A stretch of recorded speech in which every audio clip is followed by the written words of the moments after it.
Hello बच्चों, कैसे हैं आप सब? अच्छे से हैं? चलिए, स्वस्थ रहें, मस्त रहें और पढ़ाई भी करते रहें। लॉकडाउन ने हमें नए तरीके से पढ़ने के लिए मजबूर कर दिया है, तो हमें इसे स्वीकार करना होगा और अब नए तरीके से पढ़ना होगा। चलिए स्टार्ट करते हैं टॉपिक को। +2 कॉमर्स में आज हमारा टॉपिक जो चल रहा है इन दिनों, वो है रिटायरमेंट और डेथ ऑफ ए पार्टनर। आज हम करेंगे retirement and settlement of loan. क्या है ये? एक पार्टनर रिटायर हो गया, ठीक है, कुछ हम उसको पैसे दे पाए या नहीं दे पाए, हमने कहा कि आप बाकी को लोन बना लीजिए। तो लोन भी तो पे करना पड़ेगा, ठीक है, आज पे नहीं करना, लेकिन कुछ समय बाद धीरे धीरे करके 1 साल 2 साल 3 साल में तो पे करना ही पड़ेगा। तो वो कैसे पे किया जाता है, आज हम उसको सीखेंगे। करें स्टार्ट।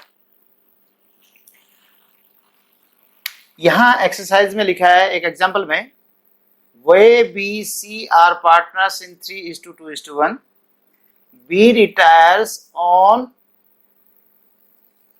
1 अप्रैल 2020। 1 अप्रैल 20 को रिटायर हुआ, ठीक है।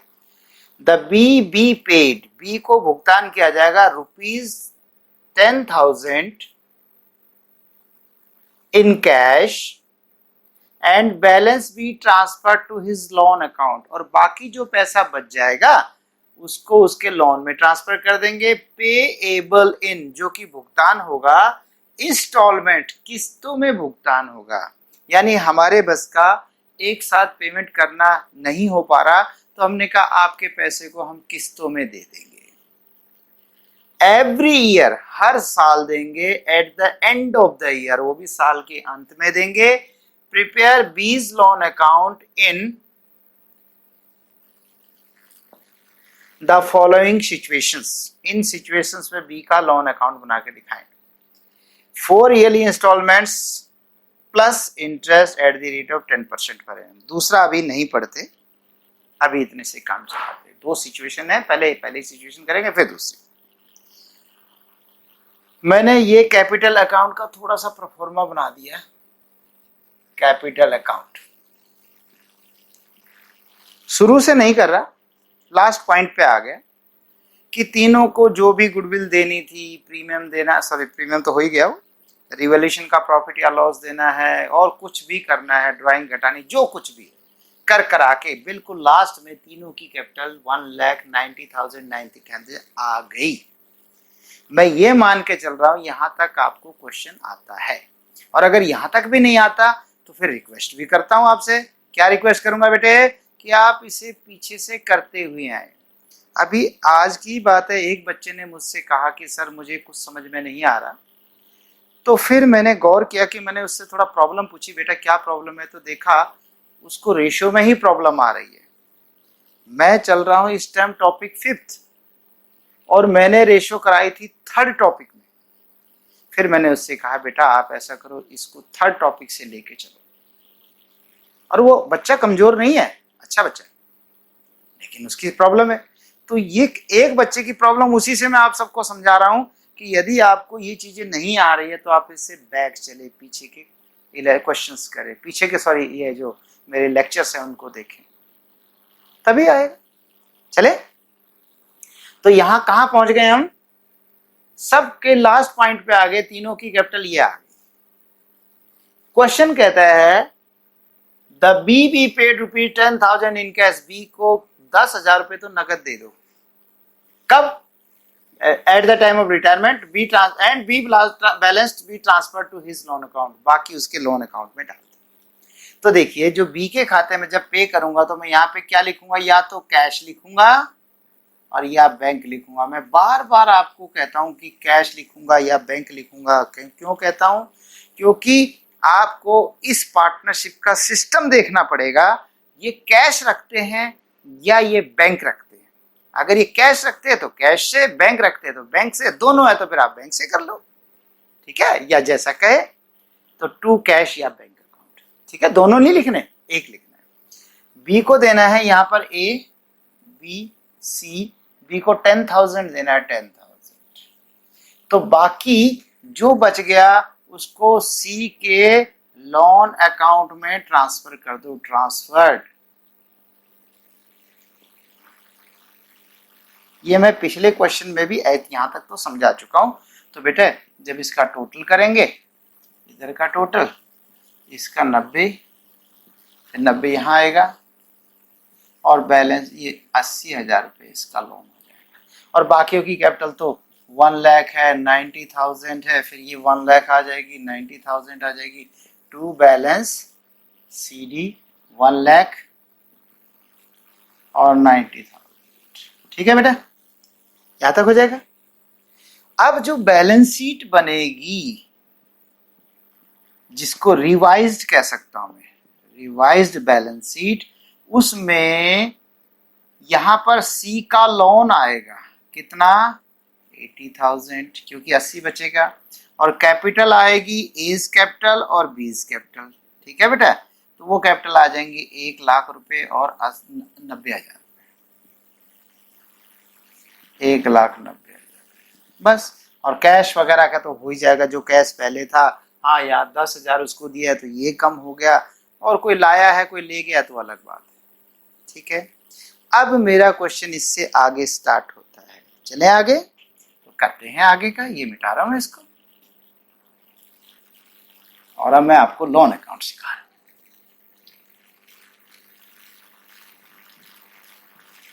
हाँ देखिए, लोन, बीज लोन अकाउंट, बीज लोन, थोड़ा बड़ा, लोन अकाउंट।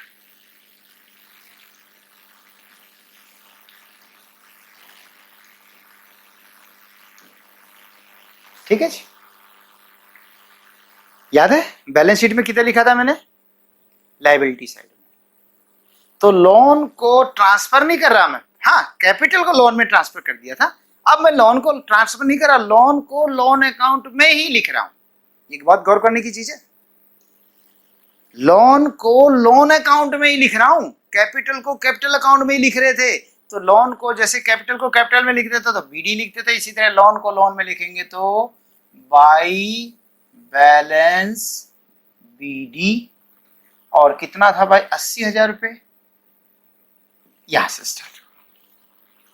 मैंने लोन को फिलहाल ट्रांसफर नहीं किया, लोन को लोन अकाउंट में खोला है, तो जब लोन में खोलेंगे तो बाई बैलेंस बीडी होगा, उसको उसी अकाउंट में डाला है। और ये भी डेट डाल देते हैं इसमें, चलो इसको डेट का कॉलम बना देते हैं, थोड़ा सा ये थोड़ा छोटा कर देते हैं इसको, डेट का कॉलम। तो ये 1 अप्रैल 2020 की बात है। ठीक है, क्वेश्चन कह रहा है 4 ईयरली इंस्टॉलमेंट, 4 किस्तों में देना है, प्लस इंटरेस्ट, साथ में ब्याज देना है, eight the rate of 10% per annum, 10% के हिसाब से देना है। ठीक है, एक मैं यहां पर टेबल बना रहा हूं,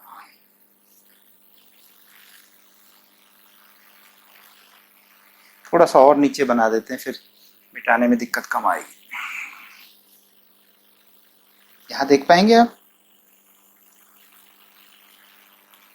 दिख पा रहा है? ठीक है, 1 year, 2 year, 3 year, 4 year, first year, second year, third, fourth. यहां पर आउटस्टैंडिंग लोन कितना सिर पे कर्ज बकाया है हमारे, 80,000। ठीक है, ये समझने की, ये समझ में आ गया, ये सब समझ में आ जाएगा। 80,000 मेरा कौन सी तारीख को बैलेंस है, 1 अप्रैल 2020, और हर साल के एंड में देने को कह रहा है। ठीक है ना, 3 इंस्टॉलमेंट्स नहीं, 4 yearly instalment plus interest at the end of the year कर देता हूं इसको। At the end of the year. लिखा ही है, खैर वो ऊपर भी लिखा है। 4 किस्तों में एंड ऑफ द ईयर देना है, वर्ष के अंत में देना है। देखिए बेटा, 80,000 को 4 किस्तों में चुकाना है, ठीक है। और वो भी कहता है 4 किस्तों में ईयरली है, तो फॉर इक्वली कहते हैं, फॉर ईयरली इंस्टॉलमेंट्स है, तो वो एक ही बात है कि बराबर ही होगी, 4 किस्तों में देना। तो कितने की एक किस्त होगी? 20,000 की। देखिए 20,000 पेड, 20,000 तो यहां देना है, 20,000 यहां देना है, 20,000 यहां देना है और 20,000 यहां देना है, ठीक है। 20,000 करके 4 वाला। अगर मैं पहले साल के अंत में 20 दूं, फिर अगले 20, फिर अगले 20, वो मान जाएगा? मतलब ही नहीं होता। वो कहेगा सर कमाल करे हो, ब्याज भी तो दो मुझे। अब ये और देखो, इस साल मेरे सिर पर कितना बोझ था? ए और बी, ए और सी के, ठीक है, क्योंकि बी का तो पेमेंट करना है। तो ए सी के सिर पर कितना बोझ था? 80,000 रुपए। वो क्यों? क्योंकि 80 में से 20 तो इस साल की आखिरी तारीख को 31 मार्च और 2021 को दिया गया। फिर ये 31 मार्च 22 को, 31 मार्च 23 को दिया गया, 31 मार्च 24 को, ऐसे करके। हालांकि ये भविष्य की तारीखें होगी। चलो मैं इसको पीछे ले लेता हूं, तो इसको 20 की जगह 16 से कर दें, ठीक रहेगा, 2016 से। तो इसको 16 कर देता हूं, फिर ये 17 हो जाएगा, ये 18 हो जाएगा, ये 19 हो जाएगा और ये 31 मार्च 20। चलिए ऐसे करके दिया गया, ठीक है बच्चे। 20 यहां दिया जाएगा, 20 यहां, 20 यहां, 20 यहां, ओके। अब सवाल आता है, मैं यहां 80 में से 20 दे दूंगा उसको, ठीक है। फिर मेरे सिर पर बोझ कितना रहेगा? 60,000। तो अगले वर्ष मेरे सिर पर बोझ कितना रहेगा? 60,000। फिर 60 में से अगले साल 20,000 और चुका देंगे, तो फिर कितना बोझ रह गया भाई? 40,000। ये वाला 20 चुकाएगा, पहले 80 था, 20 चुका दिया तो 60 बाकी रह गया अगले साल। 60 में से 20 चुका दिया तो अगले साल 40 बाकी रह गया। 40 में से 20 चुका दिया तो अगले साल कितना बोझ रहेगा बेटे? 20, ठीक है। और फिर 20 में से 20 चुका देंगे तो फिर भविष्य में कितना बोझ रहेगा? 0, नील, ठीक है। पर क्या वो 20-20 से मान जाएगा? नहीं, वो कहेगा मुझे ब्याज दो। अब देखना, यहां पर मैंने उसका कितना कर्जा चुकाना है? 80,000। यहां पर कितना चुकाना है बीच में? 80। यहां पर कितना चुकाना है कुछ दिन पहले या 1 महीने पहले? 80। और जब इस दिन 20 दे दूंगा उसके बाद कितना चुकाना है? फिर तो 60 रह जाएगा। तो ये तो बाद में बनेगा ना। इस पूरे वर्ष मेरे सिर पर बोझ कितना था? 80,000। आउटस्टैंडिंग अमाउंट, ये आउटस्टैंडिंग अमाउंट है। तो पहले साल हमें उसे 80,000 का ब्याज देना होगा, और क्योंकि पूरा वर्ष है तो पूरी वर्ष का। जो आगे क्वेश्चन टेढ़े आएंगे उसमें पता क्या होगा? वो 6 महीने का भी ब्याज हो सकता है। तो इसमें तो क्योंकि यहां से लेकर यहां तक पूरा 1 वर्ष है, पहला क्वेश्चन सिंपल भी करना चाहिए। तो बेटे 80,000 का कितना प्लस इंटरेस्ट कितना देंगे? 80,000 का रेट क्या बता रखा है? 10% पर एनम, सालाना 10% देना है, तो 8,000 रुपये देंगे। तो कितना चुकाना पड़ेगा मुझे? पेड, ये तो है, फिर पेड की पेड नहीं लिखेंगे, ये लिखेंगे लोन पेड। ये total paid, total amount paid, ठीक है। वो लोन पेड हो गया, ये अमाउंट। तो मुझे उसको 28,000 रुपये देने होंगे कि सर ये 28 लो, इसमें से 20 तो आपका लोन चुक गया और 8,000 आपका ब्याज बनता था। फिर अगले साल कितने का ब्याज देंगे? 60,000 का। तो 60,000 का ब्याज बनेगा 6,000। तो कितना पे करेंगे हम उसको? 26। फिर अगले साल कितना सिर पे बोझ रह जाएगा? 40। 40 का 10% कितना होगा बटे 4? तो कितना बैलेंस कितना पे करना पड़ेगा हमें? 24। फिर अगले साल रहेगा 20। 20 का ब्याज कितना बनेगा? 2,000। तो टोटल कितना देना पड़ेगा? 22,000। ठीक, ओके। अब देखिए, पहले साल की ये तो पहली तारीख हो गई, और अब डेट भी मुझे चेंज करनी पड़ेगी। 2016 हो गया, तो 2016 की 1 अप्रैल को, इस साल के अंत में पहले ब्याज दोगे। जब ब्याज दोगे, पहले ब्याज ड्यू करा जाएगा। ड्यू करने की एंट्री देखिए, ब्याज बिजनेस के लिए खर्चा है या फायदा है? बिजनेस के लिए, क्योंकि हम तो अकाउंट बिजनेस के बना रहे हैं। बिजनेस के लिए नुकसान है, इसलिए करेंगे interest on loan, account debit. दूसरी बात, क्या उसकी कैपिटल है? नहीं नहीं, कैपिटल तो खत्म। कैपिटल को हमने क्या बना दिया? लोन बना दिया। तो हम उसके लोन अकाउंट में शिफ्ट करेंगे टू बीज लोन अकाउंट। तो बताइए कितना ब्याज देंगे हम उसको? 8,000। तो इसको बी के लोन अकाउंट में क्या लिखेंगे? By interest on loan of rupees 80,000 eight the rate of 10% per annum. लीजिए कि 10% साल के हिसाब से 80,000 का 8,000 दे देंगे। तो 8,000 देंगे तो यहां पर 8,000 हो जाएगा। इसका मतलब है जहां मैंने 80 देने थे, अब मुझे 88 देने पड़ेंगे। अब ये कौन सी तारीख को करेंगे? ये इस साल की आखिरी तारीख को, 31 मार्च 2017 को। ठीक है एक ही साल। अच्छा, अब पे करो। पे करने की एंट्री बताओ। जब पे करेंगे तो टू कैश या बैंक होगा, या तो कैश होगा या बैंक होगा, और डेबिट होगा बीज लोन अकाउंट। बी का लोन चुका दिया जाएगा।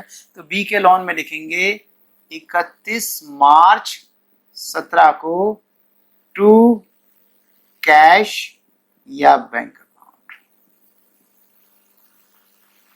कितना देंगे बेटा?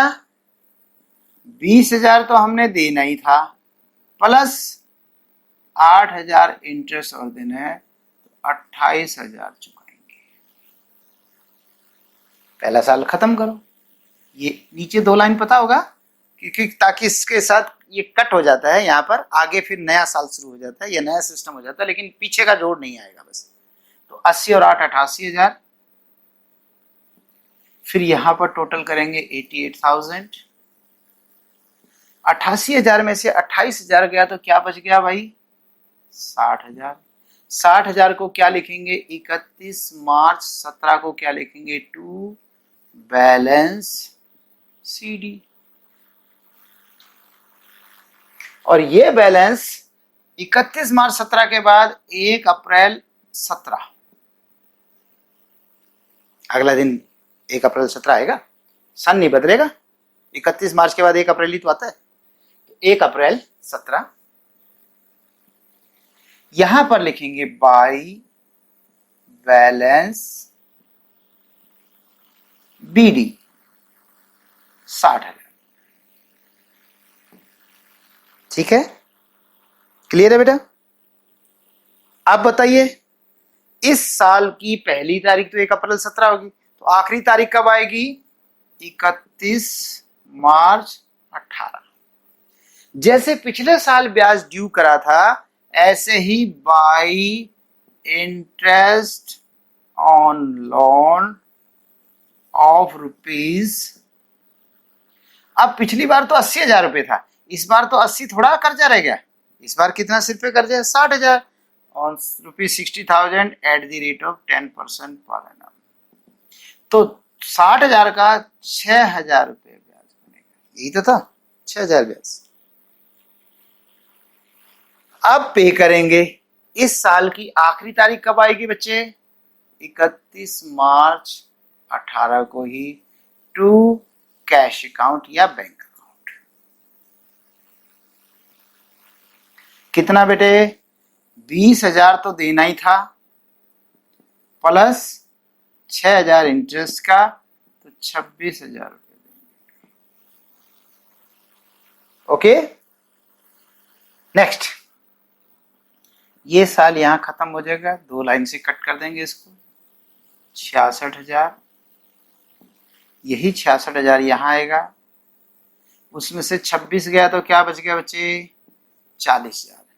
तो यहां पे लिखेंगे टू बैलेंस CD, और फिर यही 31 मार्च के बाद 1 अप्रैल 18 को, हाँ 1 अप्रैल 18 को हो जाएगा।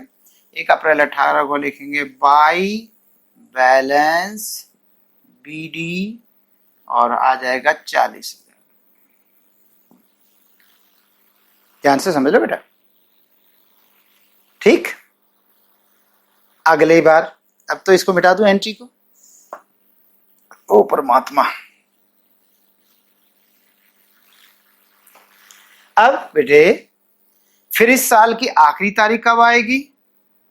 31 मार्च 19 को आएगी। फिर यहां पर इंटरेस्ट लगाएंगे bye interest on loan rupees,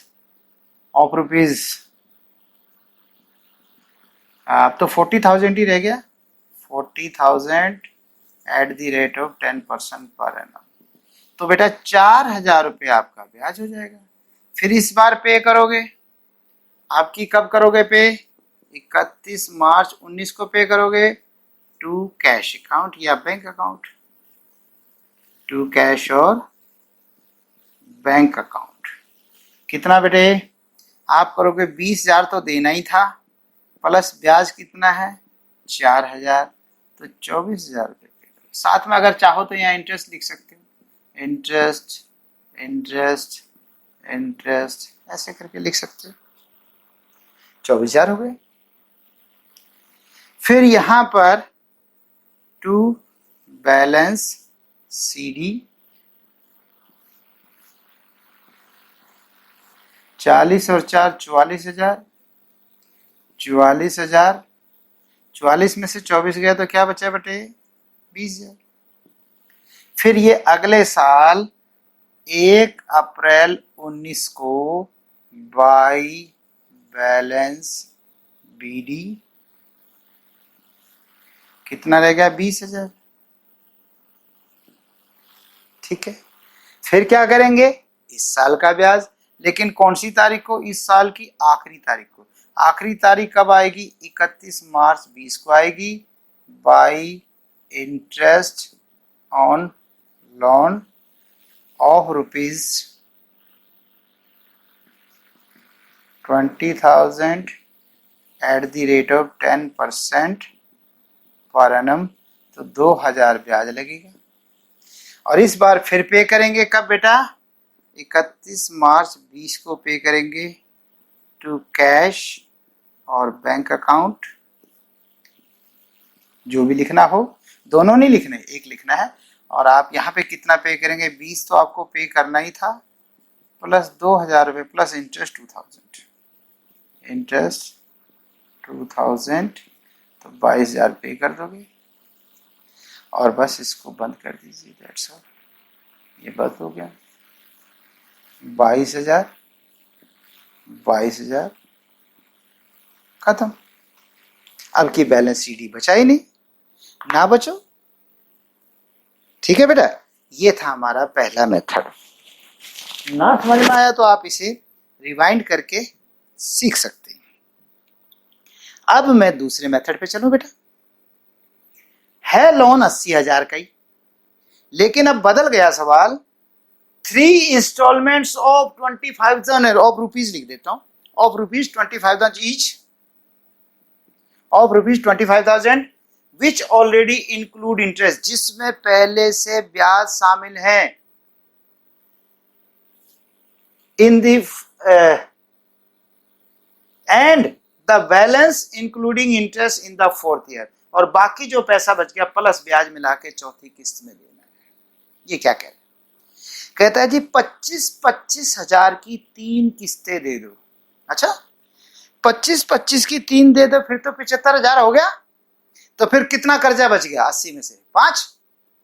नहीं नहीं नहीं, ऐसे नहीं कह रहा। कहता है जी आपने पहली बार कितना दिया था 28, फिर 26, फिर 24, फिर 22।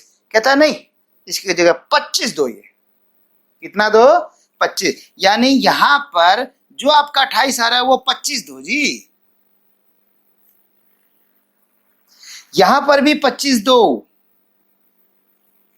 कह रहा है वो, यहां पर भी 25 दो, इंक्लूडिंग इंटरेस्ट है, ब्याज समेत 25 दो। या मैंने ब्याज समेत 28 दिया था, ब्याज समेत 26 दिया था, ब्याज समेत 24 दिया था। कहता नहीं, ब्याज समेत 25 दो। ओके, ऐसा क्यों भाई? मेरे पास इतना ही पैसा बनता है, 25-25 ही बन पाता है, तो मेरे से दिया नहीं जाता, मैं तो 25-25 दे दूंगा, उसमें ब्याज भी दे दूंगा और कुछ रकम भी दे दूंगा। अच्छा ठीक है, चलो चलता है ये भी। फिर आखिरी बार जी जितने बाकी पैसे बच जाएंगे वो भी और प्लस ब्याज भी। एक बार तो मुझे ऐसा लग रहा है जैसे 25 या 75 दे दिए तो फिर तो 5 ही रह गया। लग तो ऐसे ही रहा ना आपको भी, लेकिन ऐसा है नहीं। आइए देखते हैं, करते हैं सवाल को।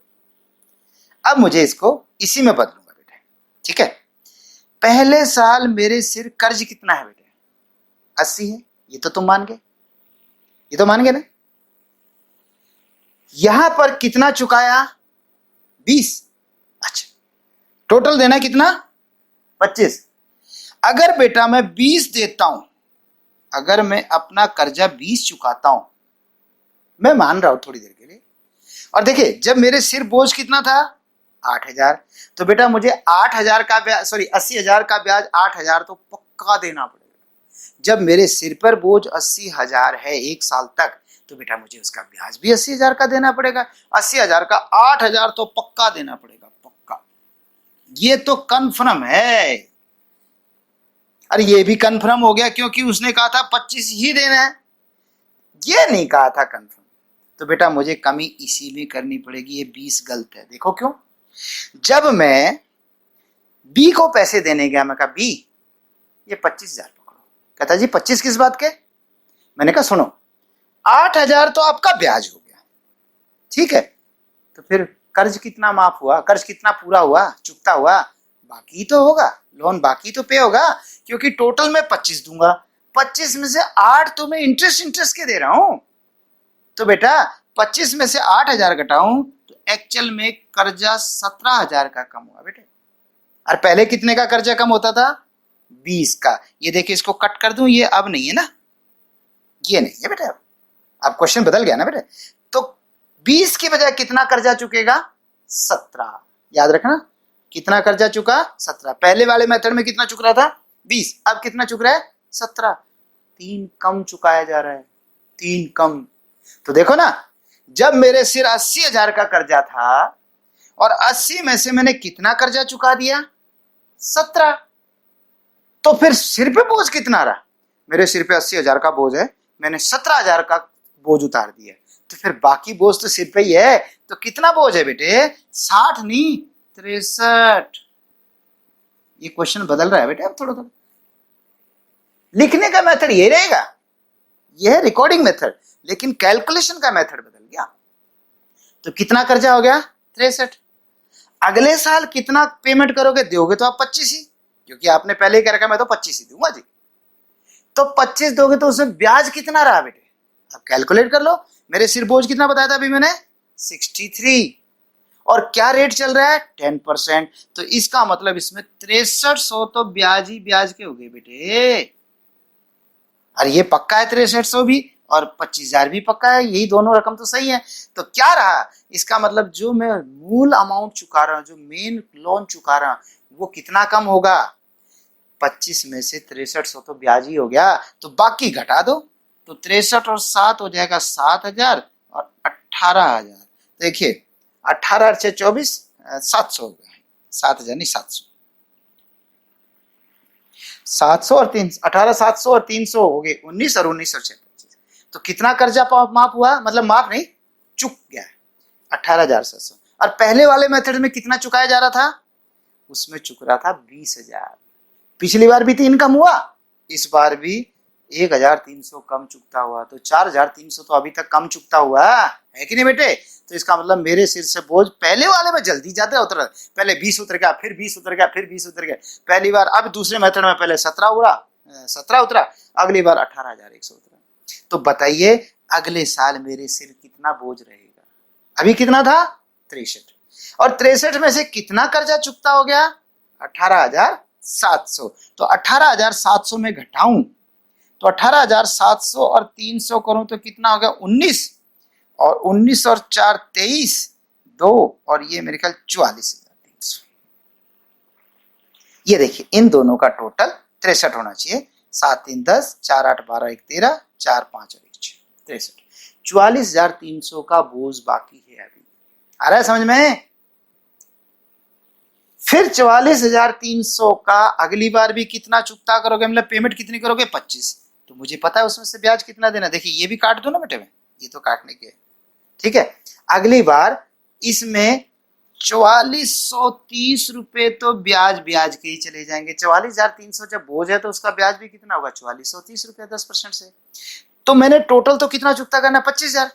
25 में से 4430 मैंने ब्याज के दे दिए। तो 4430 में अगर 70 रुपए जोड़ू तो 45 हो गए। तो 4500 में 500 और जोड़े तो 5000 हो गए और 20,500 हो गया। यहाँ पर 20,500 हो गया। एक बार चेक करें। 0 7 और 3 10, हासिल 1, 5 और 1 6 और 4 10, हासिल 1, 4 और 1 5, ये 25,000 बिल्कुल फिट। ओके, अब 20,570 चुका दिया। पिछली बार मेरे सिर बोझ कितना था? 44,300। अब मैंने कितना चुकता किया? 20,570। तो मेरे सिर अब कितना बोझ रह गया? कितना रहा? जितना था उसमें से जितना अभी अभी चुका दिया। तो बोझ कितना था? 44,300 और चुका दिया मैंने 20,570। तो मेरे सिर अब कितना बोझ रह गया? तो मैं एक जीरो तो ये कर लूं, यानी 10 में से 0 गया 0, 10 में से 7 गया, यहाँ बचा 3, ये हो गया 2, 2 12 में से 5 गया 7, यहाँ बच गया 3, 3 का 3 और ये 4 में से 2 गया 2, 23,730। 23,730 रुपए मेरे सिर पर कर्जा है। देख लीजिए इन दोनों को मिलाकर आपका ये बनना चाहिए 7 3 10, हासिल 1, 5 7 12 और 1 13, हासिल 1, 3 और 1 4 और 2 और 2 4। अब मेरे सिर पर कितना बोझ है? 23,730। और पिछले मेथड में कितना बोझ रह गया था? 20,000। अभी भी बोझ फालतू है। और अब आखिरी बार इसने नहीं कहा 25 देने, आखिरी बार तो कहा ही नहीं 25 देने को, नहीं कहा ना। आखिरी बार तो कहता है जी जितनी भी रकम देनी है वो भी और प्लस ब्याज भी।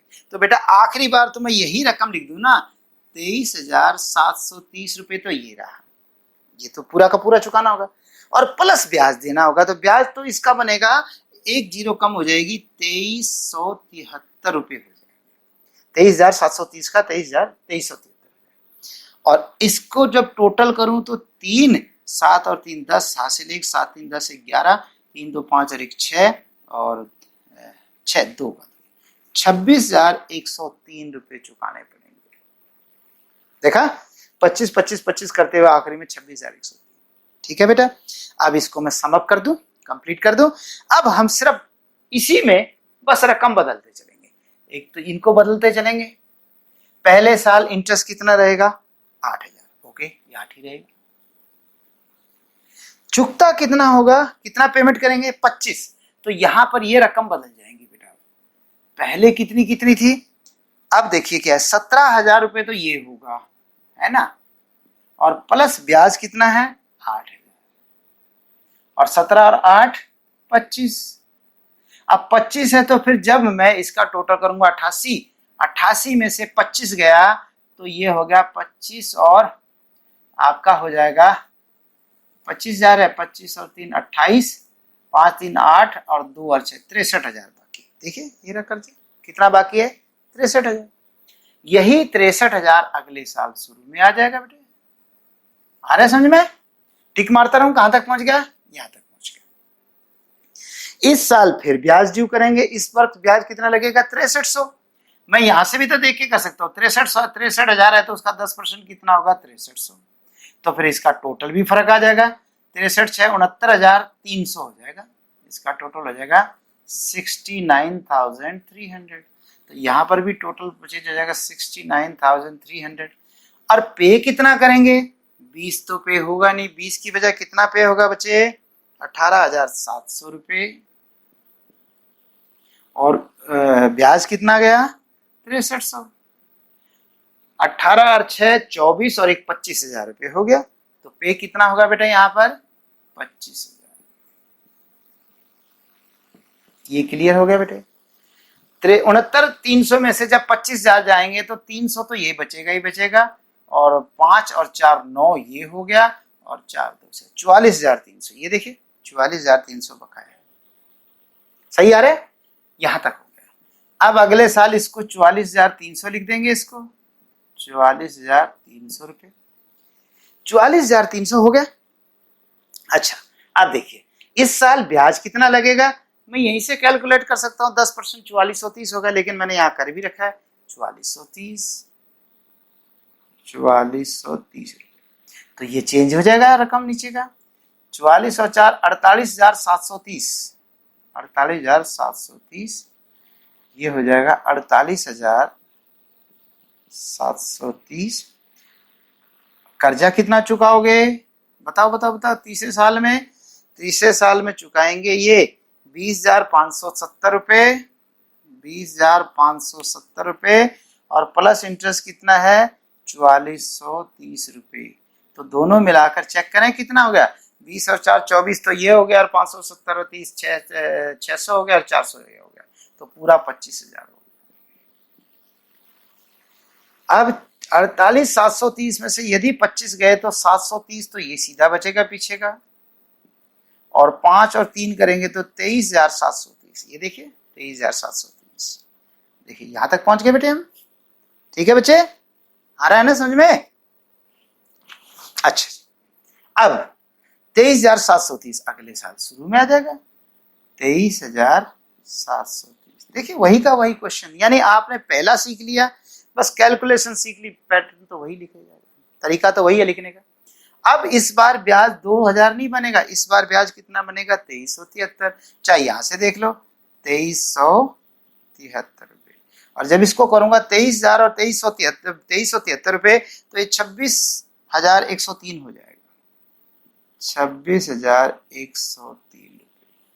और यहाँ पे हो जाएगा 26,103 रुपये। और इसमें आप पे कितना करोगे बेटा? एक तो पूरा कर्जा चुकाओगे 23,730 रुपये, और प्लस ब्याज कितना भाई? 2373 रुपये। तो दोनों मिला के 26,103 बनते हैं, तो आखिरी बार 26,103 चुकाना होगा। लीजिए आपका क्वेश्चन खत्म हुआ। बताइए बेटे, ठीक है? समझ में आ गया? आज का लेक्चर यहीं समाप्त करते हैं। उम्मीद करता हूं कि आपको समझ में आया होगा, और अगर नहीं आया तो हमारे पास इलाज है। क्या इलाज है? Repeat repeat and repeat. और फिर भी समझ में ना आया तो हम जैसे टीचर्स, मेरे बाकी साथी टीचर्स भी आपके लिए हमेशा तत्पर तैयार है। आप क्वेश्चन करने वाले होने चाहिए, जवाब देने को हम तैयार बैठे बैठे, लेकिन मेहनत तो आपको ही करनी पड़ेगी। याद है ना, सचिन बनना है तो केवल गुरुजी से काम नहीं चलता, उसके कोच से काम नहीं चलता, खुद एफर्ट्स करने पड़ेंगे, रात रात को जाग कर भी प्रैक्टिस करनी पड़ेगी।